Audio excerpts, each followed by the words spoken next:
അടിമാലിയിൽ പണി കഴിപ്പിക്കുമെന്ന് പ്രഖ്യാപിച്ച സിവിൽ സ്റ്റേഷൻ നിർമ്മാണ ജോലികൾക്ക് വേണ്ടുന്ന നടപടികളുടെ കാര്യത്തിൽ വേഗത കൈവരിക്കണമെന്ന ആവശ്യം സിവിൽ സ്റ്റേഷൻ നിർമ്മാണത്തിന് വേണ്ടുന്ന ഭൂമി കണ്ടെത്തുന്ന കാര്യങ്ങളിലടക്കം മുമ്പ് കൂടിയാലോചനകൾ നടന്നിരുന്നു. അടിമാലി ടൗണിൽ പ്രവർത്തിക്കുന്ന സർക്കാർ സ്ഥാപനങ്ങൾ വിവിധയിടങ്ങളിലായി ചിതറിക്കിടക്കുന്ന ആളുകൾക്ക് ബുദ്ധിമുട്ടുയർത്തുന്ന സാഹചര്യത്തിലാണ് സിവിൽ സ്റ്റേഷൻ യാഥാർത്ഥ്യമാക്കണമെന്ന ആവശ്യം വീണ്ടും ശക്തമായിട്ടുള്ളത്. അടിമാലി ടൗൺ കേന്ദ്രീകരിച്ച് സിവിൽ സ്റ്റേഷൻ നിർമ്മിക്കണമെന്ന ആവശ്യത്തിന് വർഷങ്ങളുടെ പഴക്കമുണ്ട്. അടിമാലിയിൽ വിവിധ സർക്കാർ സ്ഥാപനങ്ങൾ പ്രവർത്തിക്കുന്നത് വർഷങ്ങളായി വാടക കെട്ടിടങ്ങളിലാണ്. Adimali excise range office, narcotic office, ESI dispensary, motor വാഹന വകുപ്പ് ഓഫീസ് തുടങ്ങിയവയൊക്കെ വാടക കെട്ടിടങ്ങളിൽ പ്രവർത്തിക്കുന്ന അടിമാലിയിലെ ചില സ്ഥാപനങ്ങൾ മാത്രമാണ്.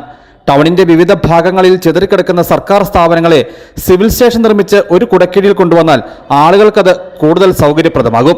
ഈ സാഹചര്യത്തിലാണ് പണി കഴിപ്പിക്കുമെന്ന് പ്രഖ്യാപിച്ച സിവിൽ സ്റ്റേഷന്റെ നിർമ്മാണ ജോലികൾക്ക് വേണ്ടുന്ന നടപടികളുടെ കാര്യത്തിൽ വേഗത കൈവരിക്കണമെന്ന ആവശ്യം വീണ്ടും ശക്തമായിട്ടുള്ളത്. ദേവികുളം താലൂക്കിൽ ഏറ്റവും കൂടുതൽ കാർഷിക മേഖല തിങ്ങിപ്പാർക്കുന്ന ഒരു ഇടമാണ് അടിമാലിയുടെ ഹൃദയഭാഗം. ഈ അടിമാലി ടൗണുമായി ബന്ധപ്പെട്ടിട്ട് ചുറ്റളവിൽ 1-2 കിലോമീറ്റർ ചുറ്റളവിലാണ് അടിമാലിയിലെ സർക്കാർ സ്ഥാപനങ്ങൾ, സർക്കാർ ഓഫീസുകൾ, വിവിധ സർക്കാർ ഓഫീസുകൾ വർഷങ്ങളായി വാടകയ്ക്ക് പ്രവർത്തനം ആരംഭിച്ചിട്ടുണ്ട്. പക്ഷേ സിവിൽ സ്റ്റേഷൻ എന്നുള്ള ഒരു ഉപാധി മുൻകാലങ്ങളിൽ നിരവധി ജനപ്രതിനിധികൾ അടക്കമുള്ളവർ ആവശ്യപ്പെട്ടിട്ടുണ്ട്. അടിമാലിയുടെ ഒരു വികസന മുഖമായ ഒരു സിവിൽ സ്റ്റേഷൻ സ്ഥാപിക്കുക എന്നുള്ളത് മാറി മാറി വന്ന് ഗവൺമെന്റ് ഒന്നും നടത്തിയിട്ടുള്ള കാര്യം വസ്തുതയാണ്. സിവിൽ സ്റ്റേഷൻ നിർമ്മാണത്തിന് വേണ്ടുന്ന ഭൂമി കണ്ടെത്തുന്ന കാര്യങ്ങളിലടക്കം മുമ്പ് കൂടിയാലോചനകൾ നടന്നിരുന്നു.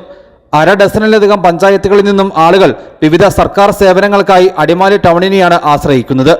അടിമാലി ടൗണിലെത്തിയ ശേഷം ടൗണിന്റെ പല ഭാഗങ്ങളിലായി കിടക്കുന്ന സർക്കാർ സ്ഥാപനങ്ങളിൽ എത്തുവാൻ ആളുകൾ പിന്നെയും പണം മുടക്കണം. സിവിൽ സ്റ്റേഷൻ നിർമ്മിച്ചാൽ വാടക ഇനത്തിൽ നഷ്ടമാകുന്ന ഭീമൻ തുകയും സർക്കാരിന് ഒഴിവാക്കാം. News bureau, Adimali.